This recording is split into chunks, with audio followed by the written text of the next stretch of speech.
Bonjour à tous et bienvenue sur notre chaîne YouTube Web Actu Info. Aujourd'hui, nous allons vous entretenir sur une thématique faisant partie de l'actualité à la une, et cela porte sur les signes et le mauvais comportement de l'économie russe. En passant, si vous êtes nouveau sur cette page, prière de vous abonner et aimer la page tout en activant la cloche de notification pour en recevoir la notification de nos futures vidéos. La guerre de Poutine a ruiné la réputation de la Russie à l'étranger. Dans les mois qui ont précédé la guerre, alors que les forces russes se rassemblaient à la frontière ukrainienne, lui et ses diplomates ont toujours soutenu que la Russie n'avait pas l'intention d'envahir l'Ukraine. L'armée russe a violé les lois de la guerre en ciblant clairement des civils dans toute l'Ukraine, et les soldats russes et leurs commandants ont eu recours à la torture contre des civils à Boutcha et ailleurs. Vladimir Poutine avait déclaré qu'à partir de 2026, le budget militaire russe commencerait à diminuer parce que le budget militaire est devenu un lourd fardeau. L'économie russe est-elle en difficulté? La Russie est confrontée à une grave crise économique, avec des taux d'inflation dépassant largement les chiffres officiels. Les efforts visant à lutter contre l'inflation au moyen de taux d'intérêt élevés ont ralenti la croissance économique et les investissements, entraînant des risques de ralentissement économique. Quel est le plus grand danger pour l'économie russe? L'économie russe est confrontée à la triple menace d'une crise bancaire, de sociétés qui renoncent à verser des dividendes et d'un fort ralentissement de la croissance, alors que le pays frappé par les sanctions connaît des turbulences continues en raison de l'invasion à grande échelle de l'Ukraine par le président Vladimir Poutine. La Russie perd-elle de l'argent en Ukraine? En novembre 2022, il a été signalé que la Russie était officiellement entrée en récession, le service fédéral des statistiques ayant signalé une perte du PIB national pour le deuxième trimestre consécutif. Selon la plupart des estimations, chaque jour de guerre en Ukraine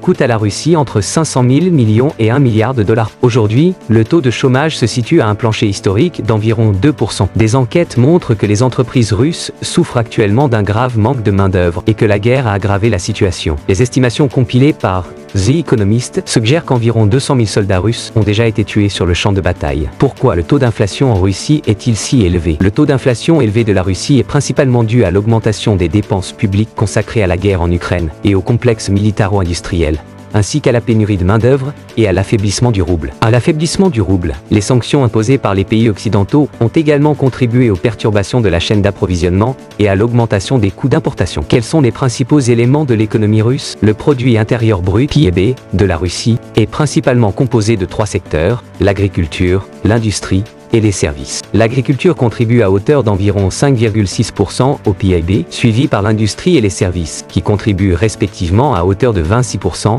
et 67%. La Russie est-elle endettée? Certes, la Russie a une dette nationale, mais son ratio dette-PIB est relativement faible comparé à celui de nombreux autres pays. En 2024, la dette publique de la Russie représentait environ 16% de son PIB, selon Trading Economics. Même si ce ratio devrait augmenter légèrement dans les années à venir, il devrait néanmoins rester inférieur à 21% du PIB, selon Trading Economics. Dans quelle mesure l'économie russe est-elle bonne ou mauvaise depuis la guerre avec l'Ukraine? Leur PIB est en légère hausse, parce qu'ils dépensent leurs économies dans la fabrication de missiles, pour les donner à l'Ukraine. Leur épargne est massivement réduite, leur économie civile est en concurrence avec leur économie militaire pour les ressources, la main-d'œuvre. De nombreux secteurs sont touchés négativement par les sanctions. Dans l'ensemble, certains indicateurs semblent bons à court terme, mais les perspectives globales sont putain de sombre si cette guerre se poursuit longtemps, car elle provoque un manque d'investissement d'un niveau tiers-mondiste et met lentement le gouvernement en faillite. L'économie russe s'est désormais massivement orienté vers dépenser les économies du gouvernement provenant des paiements d'impôts antérieurs en équipement pour en faire un don gratuit à l'Ukraine, ce qui a entraîné des pénuries massives de main-d'œuvre et une augmentation des coûts pour le reste de l'économie. Quand vous avez ce genre d'économie de guerre dans laquelle un pays commence à dépenser une grande partie de son épargne et de sa dette pour construire des équipements militaires, cela gâche tous les chiffres. Ainsi, par exemple, le PIB a augmenté, ce qui à première vue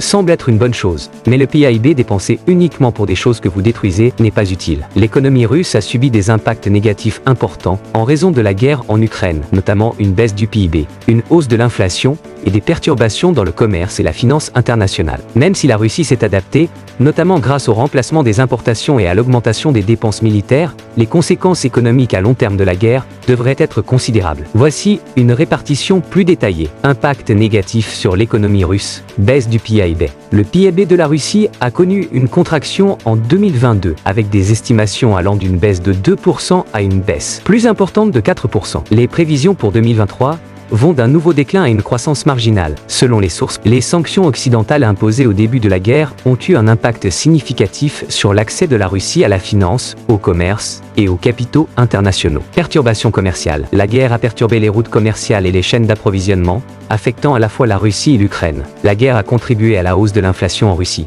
Fuite des capitaux. Les sanctions et l'incertitude ont conduit à une fuite des capitaux hors de Russie. Dépenses militaires. Si la guerre a stimulé certains secteurs comme la production militaire, elle a également conduit à une augmentation massive des dépenses militaires, potentiellement au détriment d'autres domaines cruciaux de l'économie. Perte d'investissements et d'entreprises étrangères. De nombreuses entreprises internationales ont réduit ou fermé leurs opérations en Russie en raison de la guerre et des sanctions. La guerre a mis à rude épreuve l'économie russe, avec des conséquences attendues à long terme. Dépendance aux dépenses militaires. L'économie russe dépend de plus en plus des dépenses militaires qui pourraient ne pas être viables à long terme. Quel est le plus grand danger pour l'économie russe? L'économie russe est confrontée à la triple menace d'une crise bancaire, de sociétés qui renoncent à verser des dividendes et d'un fort ralentissement de la croissance, alors que le pays frappé par les sanctions connaît des turbulences continues en raison de l'invasion à grande échelle de l'Ukraine par le président Vladimir Poutine. Les 3 dernières années ont démontré l'étonnante résilience de l'économie russe. Non seulement il ne s'est pas effondré après l'imposition de sanctions étrangères majeures à la suite de l'invasion de l'Ukraine en 2022, c'est cette économie qui permet à Poutine de reconstituer son armée et, plus important encore, de trouver de nouveaux soldats sans recourir à ce qui serait une mobilisation de masse extrêmement impopulaire, simplement en offrant des rémunérations très élevées aux nouvelles recrues. 2 séries de facteurs ont permis à l'économie russe de survivre et même de croître ces dernières années. La première est liée aux limites des sanctions. Les contradictions internes du régime de sanctions ont réduit son efficacité. La seconde est liée à la nature même de l'économie russe. Et pour conclure, si cette vidéo a une portant sur le mauvais comportement de l'économie russe vous est intéressante, prière d'en partager, d'aimer et de signaler votre opinion au niveau des commentaires. Portez-vous bien et à notre prochaine publication. Merci.